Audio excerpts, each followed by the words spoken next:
Kenapa lu senang banget udah kejadian? Senang banget tiba-tiba. Udah ketemu. Sudah ketemu tanda-tandanya. Oke. Persis apa yang lu omong tadi. Oh gitu. Alhamdulillah. Kalau udah beneran dari Allah ya. Iya, tapi persis apa yang lu maksudnya. Ya itu tadi. Ya udah ketemu lah pokoknya tanda-tandanya apa yang lu. Ya? Anjing gue jadi nggak bisa ngomong anjing.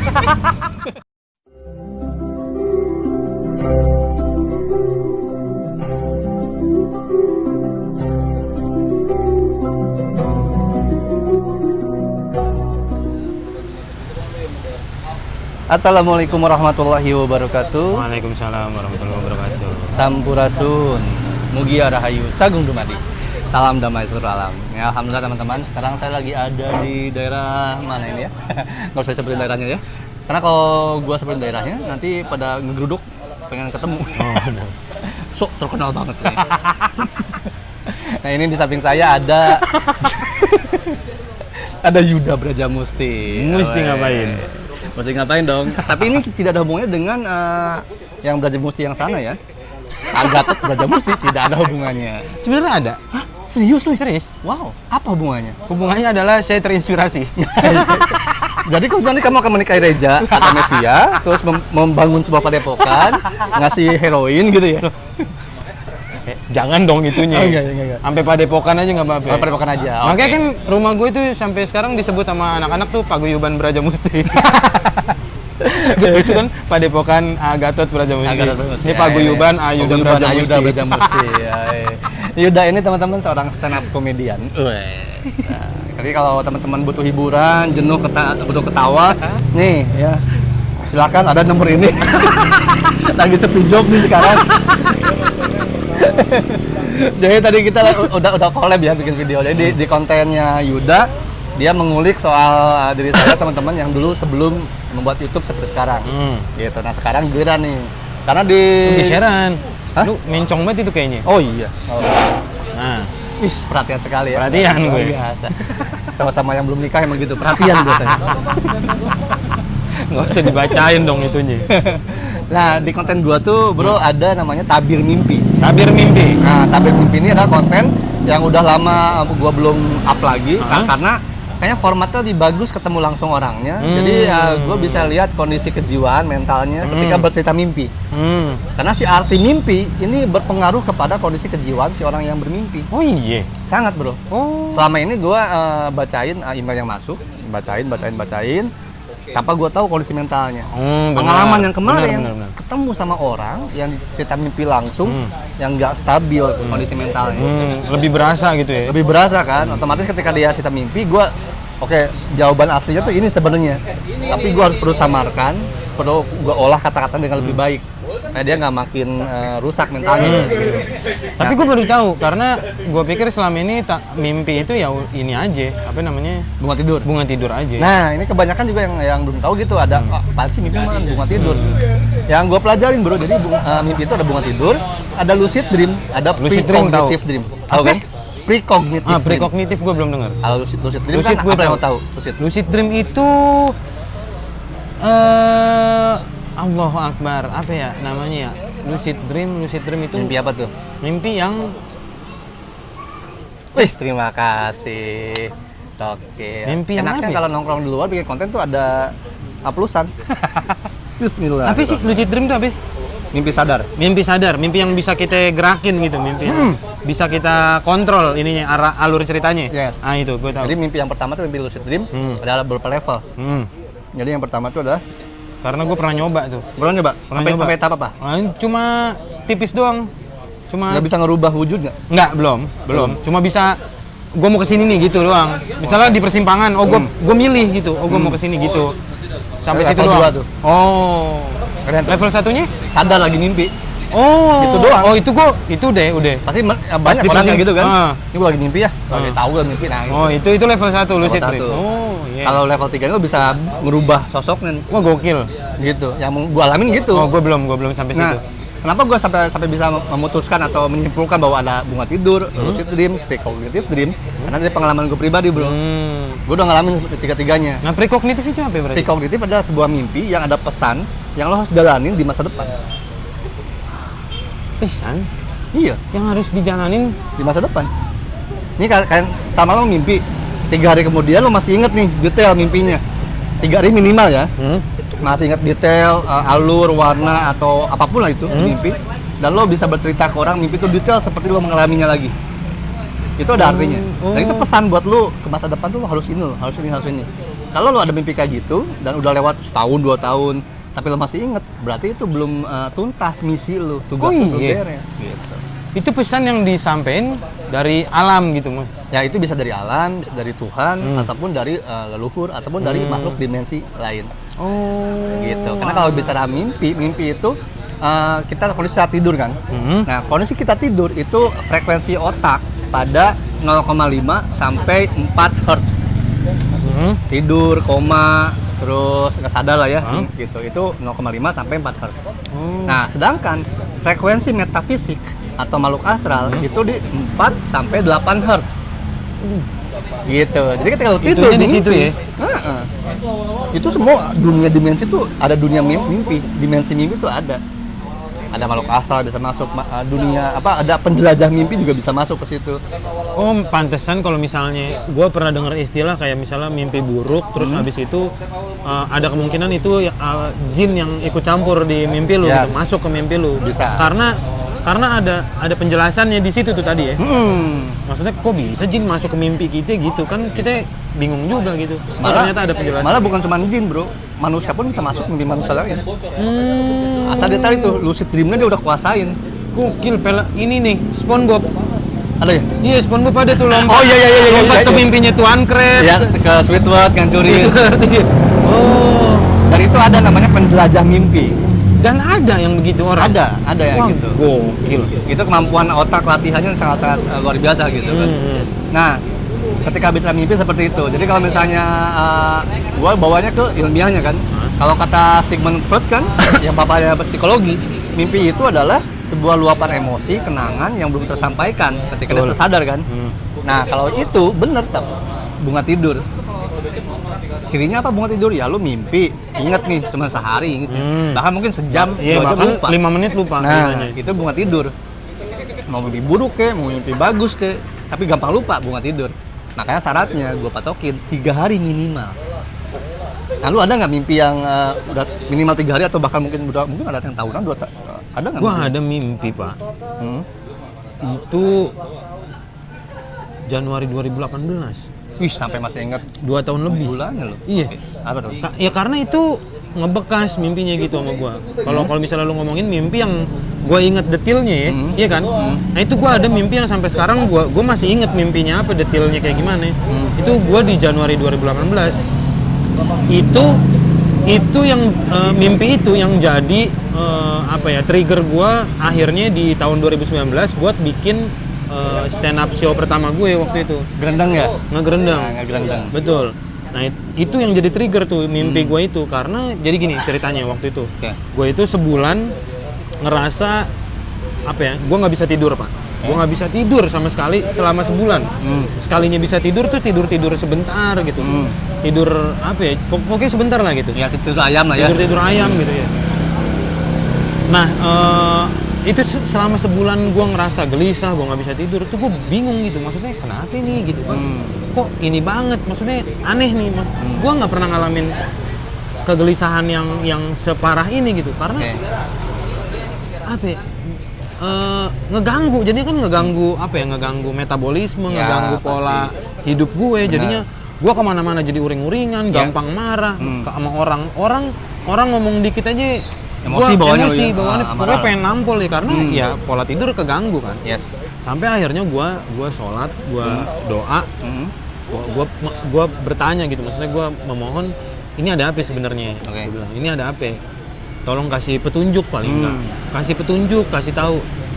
Nah, setelah gue sholat itu gue langsung bisa tidur, Pak. Gue langsung bisa tidur, tapi nggak dapat mimpi apa-apa langsung di hari pertama gitu ya? Iya, los aja, gue emang tidur aja, nyenyak aja ya. Sampai mungkin pas malam gue ketiga kayaknya. Nah, di situ gue baru mulai dapat mimpi.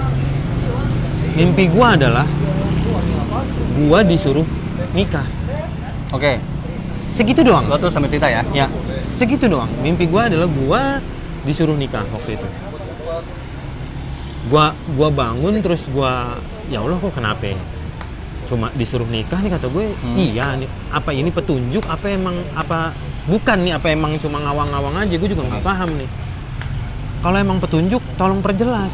Maksud gue ya ame siapa gitu, gue nggak tahu nih, kasih petunjuk aja nih, maksud ame siapa, karena gue udah ngerasa gue tuh di titik ngerasa mentok buat deketin cewek, buat pacaran tuh aduh capek. PDKT males ngapain? PDKT males ngapain, nah gitu. Buang uang gitu. Kasih gue petunjuk gitu. Akhirnya gue dapet mimpi lagi, gue mimpi gue itu adalah gue nikah. Jadi isi mimpinya itu adalah gue di pelaminan, Pak. Jadi di pelaminan aja udah cuma nerima tamu gitu, terus ya gitulah, ada resepsi lah gimana sih di depan gue tuh. Tapi gue tetap nggak dikasih nengok sebelah gue siapa. Nggak tahu dulu. Gue nggak tahu. Siapa? Iya. Nah, sebelah gue itu siapa? Nah jadi mimpi itu tuh berulang-ulang sampai beberapa kali gue minta kasih petunjuk sampai akhirnya gue ketemu sama temen gue yang udah lama banget kita nggak tegur-teguran. Temen gue cewek. Temen gue cewek. Nah itu apa namanya ya? Gue akhirnya ngerasa oh ini petunjuk. Tapi ujung-ujungnya gagal juga sama dia. Jadi udah ketemu, oh gue pikir ini petunjuk nih, oh sama dia kali, dia kali ini ceweknya gitu, karena udah lama nggak tegur-teguran. Bahkan dulu dia pernah nolak gue, kok tiba-tiba ketemu nih, oh ini petunjuk kali, tapi ternyata ujungnya gagal juga. Nah itu yang gue sebenarnya rada penasaran tuh, mimpi itu tuh sebenarnya apa maksudnya, karena itu ngeganggu, bahkan sampai sekarang gue inget. Nah makanya cerita itu yang gue ceritain di special show gue waktu itu. Gerendeng ya, gerendeng ya. Nah, ini akan gue perjelas lagi ya, seperti ada yang lo lupa nih. Tapi kalau mimpi, kalau ada duduk di pelaminan menikah dengan cewek yang nggak kelihatan itu, ada lagi yang lo lihat nggak? Misalnya kayak tamu undangannya apa segala macamnya? Kalau tamu sih gue nggak inget detailnya sih, tapi pokoknya gue ingetnya adalah gue salam-salaman sama tamu waktu itu. Berapa kali? Wah, aduh berapa kalinya yang gue kagak gue lupa. Kira-kira nih, karena itu bisa menentukan tuh. Kayaknya nggak lama deh, karena gue lebih banyak duduknya. Jadi kayaknya mungkin 4 kali terus gue duduk. Terus merhatiin sekitar gitu-gitu kayaknya deh. Lu merhatiin sekitar tapi nggak lihat pasangan lu samping lu? Enggak, sama sekali nggak dikasih lihat tuh. Bahkan lu nggak ngeliat kayak misal sosoknya kayak gimana? Enggak, sama sekali. Tapi lu kayak nggak yakin lo di samping gua ada istri gua nih. Iya, masa pelaminan gue sendirian? Iya kan? Iya. Ngapain juga gue bikin acara nikahan tapi gue sendirian? Cepat tau sama robot ya kan, sama boneka ya kan, kayak sekarang ada di Jepang tuh. Itu mimpi lu ya? Itu mimpi gua. Tapi sekali lagi nya, ini apa yang gue sampein, lo jangan percaya mentah-mentah ke gue ya. Karena gue bukan Tuhan, jangan percaya kata-kata gue. Ini referensi berpikir aja. Benar. Gitu. Itu kenapa tadi di awal-awal gue langsung ngebuka soal kayak belum nikah segala macam gitu kan. Nanti itu mimpi yang lo mau sampein. Kalau gue melihat, itu mimpinya kan berawal dari lu gejolaknya emosi lu, gampang amarah, ke kontrol. Terus akhirnya lo berdoa sama Allah, minta petunjuk, dikasih petunjuk tuh nikah lu, gitu kan? Iya. Gitu. Entar lu. Yang pertama mimpi nggak ada mimpi, lost tidur. Terus lo mimpi nikah lu. Disuruh nikah, iya. Tapi nggak ada apa-apanya. Yang ketiga lo mimpi malah kayak di pelaminan tuh. Betul. Ya kan lo duduk di pelaminan, terus lo dalam kondisi menikah, tapi lo nggak tahu siapa pasangannya. Benar. Ya kan gitu. Tapi lo tetap salaman segala macam. Nah. Itu memang petunjuk yang pertama emang benar tuh. Jadi lo emang disuruh nikah. Itu memang benar. Itu setelah belak-belakan. Tapi perkaranya adalah PR-nya. Sama siapa gue nikah? Betul. Ya kan? Nah, ini yang harus lo pecahkan nih. Nah, di sini ini bukan sebuah mimpi yang lo harus rangkai itu artinya apa ya? Gitu. Tapi yang lo harus pecahkan itu adalah pasangan lo ini siapa? Karena di pelaminan lo nggak lihat sama sekali dia siapa. Betul. Tapi lo menikah gitu. Artinya di sini antara pikiran lu dan hati lu itu harus nyatu tuh. Lu baru akan ketemu sama seseorang yang bahkan lu nggak tahu dan nggak mengira bahwa dia itu pasangan lu. Bener. Nih bahkan gini. Ketika lo ketemu dia, ini istri gua nih, jadi istri gua nih. Tapi hati lu otak lu pikir, ini masa sama dia gua? Enggak mungkin dia, enggak lah, masa sama dia gitu kan. Gitu. Ketika lo udah ngalamin itu, Allah disabab, dia adalah pasangan lo. Kenapa lo senang banget udah kejadian? Senang banget tiba-tiba. Udah ketemu. Sudah ketemu tanda-tandanya. Oke. persis apa yang lu omong tapi. Oh gitu. Alhamdulillah. Kalau udah bener dari Allah ya. Iya, tapi gitu. Persis apa yang lu maksudnya. Ya itu tadi. Ya udah ketemu lah pokoknya tanda-tandanya apa yang lu. Ya? Anjing gue jadi nggak bisa ngomong anjing. Jadi maksudnya itu bukan mimpi yang apa ya, yang punya arti lain berarti. Bukan. Jadi itu memang apa namanya ya? Itu adalah perintah dan gue disuruh memecahkan puzzle-nya. Nah, tapi memang cukup sulit juga untuk mecahin puzzle-nya itu kan. Maksudnya emang aduh, gue sempet di fase ya ini siapa ceweknya gue nggak tahu. Tapi ketika gue tadi sampeyan itu tanda-tandanya lu udah ngalamin ya? Gue udah ngalamin. Nah kalau setelah 2 tahun gue itu dia gitu ya, tapi alam kembali ke lu tuh. Amin.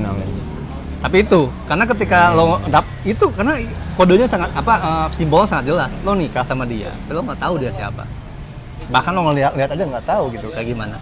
Itu adalah gambarannya kalau diartiin singkatnya ya, bahwa lu tuh nggak nyangka bakal lo kepikiran di hati lu bahwa ini istri gua nih, tapi lo ngebantah sendiri masa sama dia sih gua, tapi kan emang dia enggak lah, mungkin lah kayak gitu.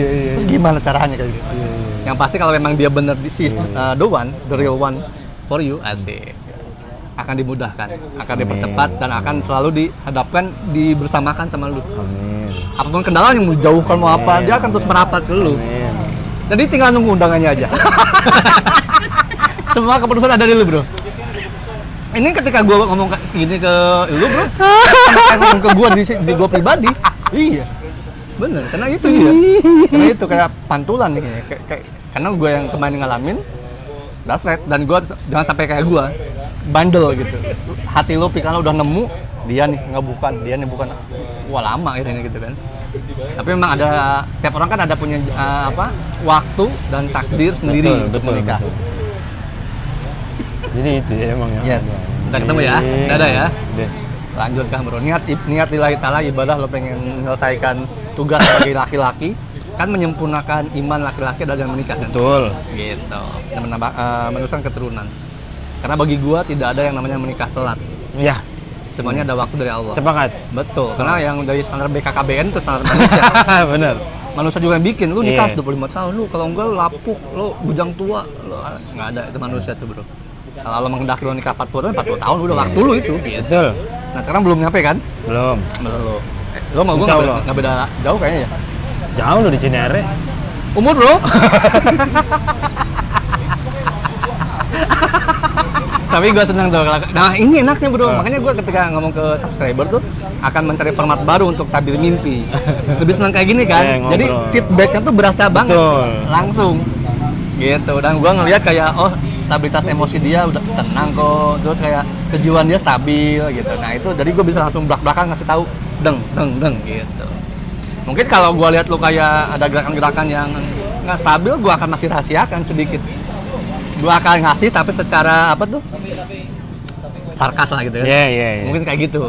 Tapi karena gue lihat lu tenang, stabil, gue kasih tahu ini kodenya, ini tandanya, dan alhamdulillah udah akur dan nemu gitu. Jadi akur, terima kasih Reja. Sama-sama, terima kasih. Ini berkat Allah juga ya. Betul. Karena gue nggak bisa ngomong apapun, nggak bisa melihat apapun kalau Allah nggak mengizinkan. Benar. Gitu. Pertemuan kita udah dituliskan semuanya. Betul. Gitu teman-teman ya. Jadi udah terungkap nih, udah terbaca mimpinya Yuda Brajamusti, sang stand up komedian, opener Panji Pragiwaksono. Ya ternyata itu dari materi stand up dia. Betul sekali. Sekalian nih, sebetulnya ada subscriber gua yang ternyata dia penggemar stand up tuh. Oh iya, kalau mau nonton solo. Nah iya, apa namanya, cerita itu tuh gue ceritain di spesial gue yang pertama tahun kemarin. Iya, karena gue jujur gue nggak nonton. Iya. Namanya Ngegerundeng. Apa namanya? Karena emang itu ngeganggu banget gue selama setahun itu kan, Jan. Jadi setahun itu tuh emang 2018 itu ngeganggu banget hidup gue. Pikiran soal itu tuh, soal mimpi itu. Makanya di 2019 gue gue ceritain aja. Walaupun gue nggak ketemu solusinya, gue nggak paling nggak. Paling nggak gue ceritain. Nah, yang mungkin pengen tahu cerita lengkapnya, karena itu kan tadi cerita singkat gitu. Yes. Bisa langsung download aja di comika.id. .id ya. Spesial gue yang kemarin Ngegerundeng itu gue ceritain semuanya di situ, udah lengkap 1 jam 18 menit dah tuh. Nah itu cerita gue versi lucu tapi ya. versi lucu, bener, versi lucu. Iya. Ya. Versi lucu Itu lah tapi. ya. Mungkin ada yang mau dengerin cerita lengkapnya kan. Iya, boleh. Oke. Sip. Silakan. Terima kasih. Terima kasih. Juga. Gue yang makasih ya. Iya, sama-sama. Akhirnya ketahuan nih ininya. Kenapa nggak dari dulu? Tapi kalau dari dulu kita ketemu, gue nggak bikin spesial show juga. Nggak spesial sih, oh. Nah itulah semuanya kan kehendak Semua Allah. benar, semua udah ada. Gue biarin Yuda sakit hati dulu nih. Dia udah bingung dulu supaya bikin karya lo Bikin ada. karya dulu. Jadi karya lo itu kan akhirnya Panji ngeliat lu. Benar. Iya kan? Benar. Allah termasuk terangnya sangat luar biasa, Iya, sutradara benar. terbaik kan. Betul. Sepakat. Harus kebongkar sekarang. Oke. Terima kasih Ya, ya. sama-sama terima kasih. Nah, teman-teman setiap apapun yang saya sampaikan, kita obrolkan ini jangan ditelan mentah-mentah ya. Betul. Kaji dan olah lagi. Gitu. Ini hanya referensi berpikir saja. Jadi buat teman-teman mungkin yang ada kesempatan bertemu kayak Yuda gini, pengen nanya langsung mimpinya, mungkin nanti bisa diinformasikan di DM aja lah ya. Di DM aja. Kalau saya bilang bahwa ketemuin ya saya akan ketemuin kalian. Gitu ya. Mantap. Yang pasti saya selalu berpesan jaga hati, jaga pikir, jaga rasa dan jangan takut. Saya Raja Rahasia. Yuda Braja Musti. Oke. Wassalamualaikum warahmatullahi wabarakatuh. Salam damai seluruh alam. Respect.